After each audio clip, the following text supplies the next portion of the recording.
નમસ્કાર। રાજકોટ શહેર કોંગ્રેસ સમિતિ દ્વારા આવનારી ચૂંટણીને ધ્યાનમાં રાખીને પ્રેસ કોન્ફરન્સ યોજાઈ। પ્રમુખ રાજદીપસિંહ જાડેજાએ જણાવ્યું કે શહેર કોંગ્રેસે ચૂંટણીલક્ષી તૈયારીઓ શરૂ કરી। દરેક વોર્ડમાં ચૂંટણી લડવા ઈચ્છુક ઉમેદવારોને ફોર્મ ભરવાના રહેશે। પ્રથમ વખત કોંગ્રેસ દ્વારા પૂર્વ તૈયારીઓ સાથે સુનિયોજિત પ્રક્રિયા હાથ ધરવામાં આવી। કોંગ્રેસ આપકે દ્વાર કાર્યક્રમ 14 વોર્ડમાં યોજાયો હતો અને 18 વોર્ડની બેઠક બાદ ઉમેદવારોની જાહેરાત કરવામાં આવશે। કોંગ્રેસનો દાવો છે કે આ વખતે પક્ષનો નહીં પરંતુ લોકોનો મેનિફેસ્ટો તૈયાર કરી ચૂંટણી લડવામાં આવશે। સાથે જ કુશાસનમાંથી સુશાસન લાવવાની ખાતરી પણ વ્યક્ત કરવામાં આવી। પક્ષ તરફથી સ્વચ્છ છબી ધરાવતા અને પાયાના કાર્યકરોને પ્રાથમિકતા આપવામાં આવશે। વધુ સમાચાર માટે જોડાયેલા રહો આરપી ગુજરાત ન્યૂઝ રાજકોટ। ગુજરાત પ્રદેશ કોંગ્રેસ સમિતિની સૂચનાથી ગુજરાતના મહાનગરપાલિકાઓના પ્રમુખશ્રીઓ અને નેતાશ્રીઓ માટેની એક 26 તારીખના રોજ માન્ય પ્રદેશ પ્રમુખે મિટિંગનું આયોજન કરેલું હતું, જેમાં ચૂંટણીને લગતી અગાઉની તૈયારી બાબતો વિસ્તૃત માહિતી સમગ્ર ટીમને માન્ય પ્રમુખશ્રી આપી હતી। એ અનુસંધાને રાજકોટમાં જે લોકો ચૂંટણી લડવા ઈચ્છુક હોય, પાર્ટીના આગેવાનો હોય, કાર્યકરો હોય, એના માટેની એક રણનીતિ તૈયાર કરવા માટેની મિટિંગ હતી। એના અનુસંધાને માન્ય પ્રમુખ શ્રી રાજદીપભાઈ અને અમને બોલાવવામાં આવ્યા હતા અને જે આગળની રણનીતિ બાબતે ચર્ચા કરી એ વિસ્તૃત માહિતી આપને રાજકોટ શહેર કોંગ્રેસના પ્રમુખ માન્ય શ્રી રાજદીપસિંહભાઈ આપશે। તે મેયરશ્રીની જે ગેરકાયદેસર બાંધકામની જે વાત છે અને એની અંદર કલેક્ટરશ્રીએ જે આપના મીડિયાની સામે જે ખુલાસા કર્યા છે એ બાબતે આપના માધ્યમ દ્વારા ગુજરાતના મુખ્યમંત્રી, રેવન્યુ મિનિસ્ટર અને રાજકોટના કલેક્ટરને હું પૂછવા માંગુ છું કે શ્રી સરકાર થયેલી કોઈ પણ જગ્યા હોય એની અંદર એનો વારસદાર જે જમીનનો, જે રીતે કલેક્ટરે એવું કીધું કે આ લોકોની વારસાગત જમીન હતી અને શ્રી સરકાર થઈ ગઈ છે, તો આ ગુજરાતની અંદર લાખો લોકો એવા છે કે જેની પોતાની જમીન શ્રી સરકાર થઈ હોય અને એની અંદર બાંધકામ સરકાર ક્યાંય કરવા દેતી નથી। તો મેયરશ્રીને જ માત્ર કેપ અને એમાં કલેક્ટરશ્રી કાયદાને એક બાજુ મૂકી અને માત્ર એક ભાજપના કહેવાતા પ્રતિનિધિ તરીકે જવાબ દેતા હતા, એ રીતે એનું હતું। કાયદાની સ્પષ્ટ જોગવાઈ છે કે કોઈ પણ જગ્યા વારસાઈ હોય કે જે હોય, એકવાર શ્રી સરકાર થાય એટલે એનો હુકમ એ પાર્ટી જ્યાં સુધી લડતી હોય, જ્યાં સુધી એનો નિકાલ ના થાય ત્યાં સુધી એ જમીન સરકારની કહેવાય અને એની અંદર વારસાગત વ્યક્તિ પણ ન કરી શકે અને જો એનો દાવો ચાલતો હોય તો સરકાર પણ એમાં બાંધકામ ન કરી શકે। ત્યારે માત્ર ને માત્ર ભાજપનો સિમ્બોલ જેની પાસે હોય એને દબાણ કરવાની છૂટ, પણ બાકીના જે ગરીબ લોકો હોય, જેને આપણે એમ કહીએ કે જે જગ્યા ઉપર જેનું દબાણ છે, જે જગ્યાને તમારે આપણે જંગલેશ્વરનો માત્ર દાખલો લઈએ તો જંગલેશ્વર જેવો દાખલો ત્યાં પણ છે, ભગવતીપરામાં છે, ઘણી જગ્યાએ છે કે જે નદીના કાંઠે હોય તો ઓકે, તમે એને વહેણને ધ્યાનમાં રાખીને તમે એને ડિમોલેશન કરો, પણ બાકીની જે જમીન છે એ જો તમે અદાણીને પણ 1 રૂપિયા દઈ શકતા હોય તો જંત્રી મુજબ ત્યાં સ્થાનિક લોકો જે રહી રહ્યા છે એને કેમ નહીં? અને જેની શ્રી સરકાર થઈ ગઈ હોય તો છતાં એ મેયરને દેવામાં આવે, એટલે આ ગુજરાતની અંદર માત્ર ભ્રષ્ટાચારનું લાયસન્સ એ ભાજપના કાર્યકર, ભાજપના નેતાઓને આપેલું છે। ત્યારે કલેક્ટરશ્રીને કહું છું કે જેટલી શ્રી સરકાર આ રાજકોટ જિલ્લામાં અને રાજકોટ શહેરમાં જે જમીનો છે અને એના વારસદારો જે કેસ લડી રહ્યા છે એને બાંધકામ કરવાની હવે છૂટ આપી દેજો, એને રોકતા નહીં। કારણ કે જે કાયદો મેયરને લાગે એ જ કાયદો તમામ સામાન્ય લોકોને લાગી રહ્યો છે, એટલે આનો અમલ બધા માટે કરે એવી આપણા માધ્યમ દ્વારા હું માંગણી કરું છું અને લોકો માટેની આ માંગણી છે। રાજકોટ શહેર કોંગ્રેસ પરિવાર વતી પ્રિન્ટ મીડિયા, ઇલેક્ટ્રિક મીડિયા અને સોશિયલ મીડિયાના મિત્રોનું હાર્દિક સ્વાગત છે અને હોળી ધૂળેટીની શુભકામના પાઠવું છું.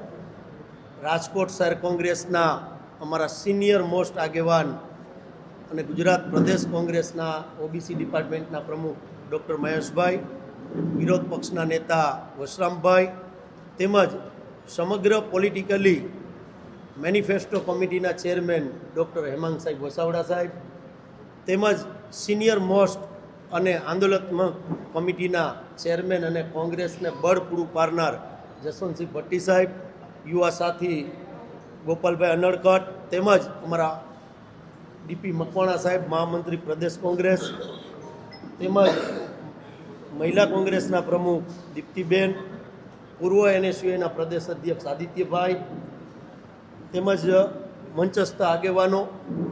વશરામભાઈએ જે આપને વાત કરી એ પ્રમાણે ગુજરાત પ્રદેશ કોંગ્રેસ પ્રથમ વખત સ્થાનિક સ્વરાજની ચૂંટણી એટલે કે રાજકોટની અંદર જે આવવા જઈ રહી છે થોડા સમયમાં, એના માટે પૂર્વ તૈયારી કોંગ્રેસના સિનિયર આગેવાનો સાથે રાખીને અમે લોકોએ કરી છે. આપ મીડિયાના મિત્રોને પણ ખ્યાલ હશે કે રાજકોટના 18 વોર્ડમાંથી 14 વોર્ડ સમગ્ર અહીંયા બેઠેલા તમામ આગેવાનો સાથે રાખીને કોંગ્રેસ આપકે દ્વારના કાર્યક્રમ રાજકોટ શહેરની અંદર શહેર કોંગ્રેસ દ્વારા યોજાઈ ગયો. તેમાં રાજકોટના પ્રજાજનોએ અલગ અલગ વસ્તુઓ જે અમને ધ્યાન ઉપર મૂકી છે એ મેનિફેસ્ટો કમિટી, જે મેં હમણાં જ કીધું એ રીતે જે મેનિફેસ્ટો કમિટી છે એના સૂચનો લઈને કોંગ્રેસનો મેનિફેસ્ટો નહીં પણ રાજકોટની પ્રજાનો મેનિફેસ્ટો આવનારી રાજકોટ મહાનગરપાલિકાની ચૂંટણીમાં રહેશે, જેના માટે અમે ડોર ટુ ડોર લોકોના સજેશન લીધા છે શહેર કોંગ્રેસે.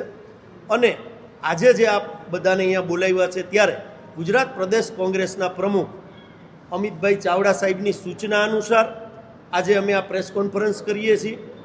આવનારા દિવસોની અંદર રાજકોટ શહેરની અંદર જે કોંગ્રેસના અમારા કાર્યકરો, જે આગેવાનો, જે લોકો ચૂંટણી પોતે લડવા ઈચ્છુક હશે, જ્ઞાતિ બેલેન્સને આધારિત જે રિઝર્વેશન કોટા આવ્યો છે રાજ્ય સરકારનો એ પ્રમાણે, એ બધાને તારીખ 5ના રોજ સવારે 9:30 વાગ્યાથી 1 વાગ્યા લગીન ગુજરાત પ્રદેશ કોંગ્રેસના ઇન્ચાર્જ જેનીબેન ઠુમર અને માનસિંહભાઈ ડોડિયા રાજકોટ આવી અને વ્યક્તિગત બધાને સાંભળશે. એવી જ રીતે બપોર પછી 5 નંબરથી 9 નંબર એટલે 5 તારીખે સર્કિટ હાઉસ ખાતે 1 નંબરના વોર્ડથી લઈને 9 નંબરના વોર્ડના લોકોને સાંભળવામાં આવશે.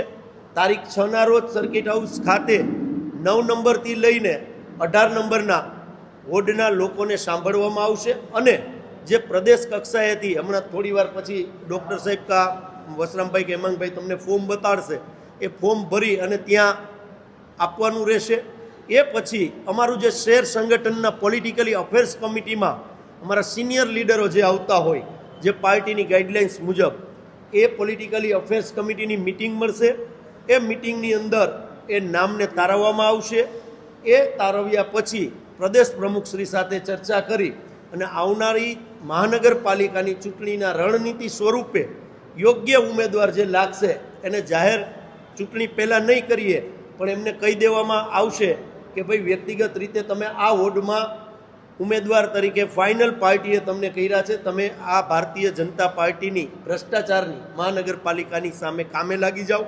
આપ બધા જાણો છો કે મહિલા કોંગ્રેસના બેન અમારા આજે જ કાર્યક્રમ કરીને આવ્યા કે રાજકોટના પ્રથમ નાગરિક એટલે કે મેયર શ્રી પણ જો એમના પતિ સરકારી જગ્યા ઉપર ક્યાંક ને ક્યાંક બાંધકામ કરતા હોય તો રાજકોટ મહાનગરપાલિકાની અંદર ભ્રષ્ટાચારથી ખદબદે છે, કુશાસન ચાલી રહ્યું છે.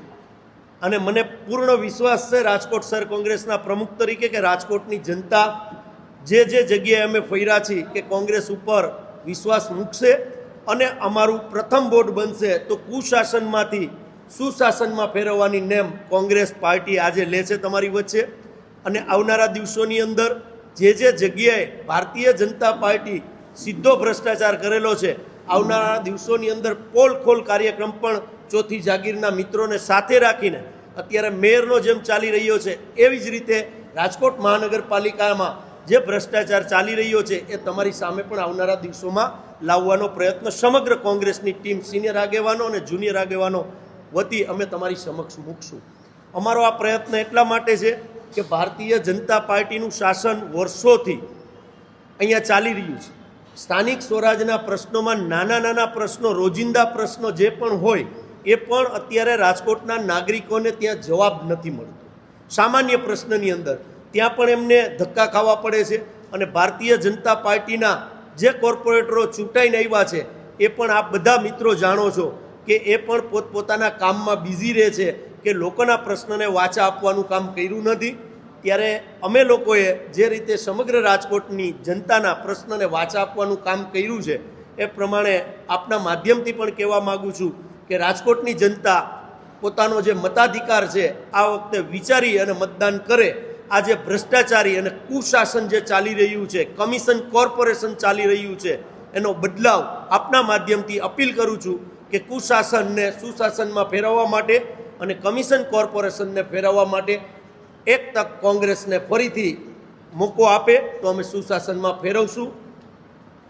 હવે તમારા લોકોના કંઈ પ્રશ્નો હોય તો આપ કહી શકો છો.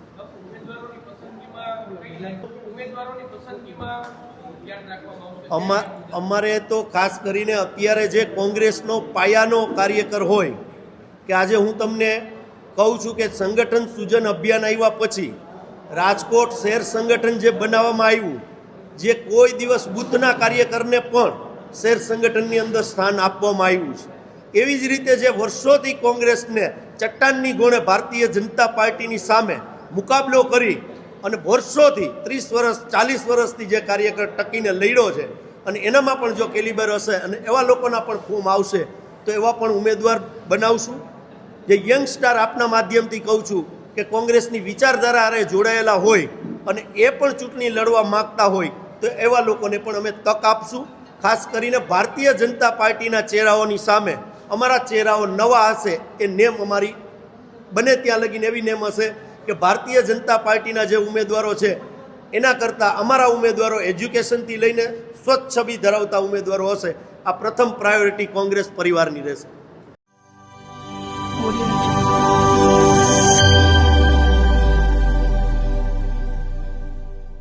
Audio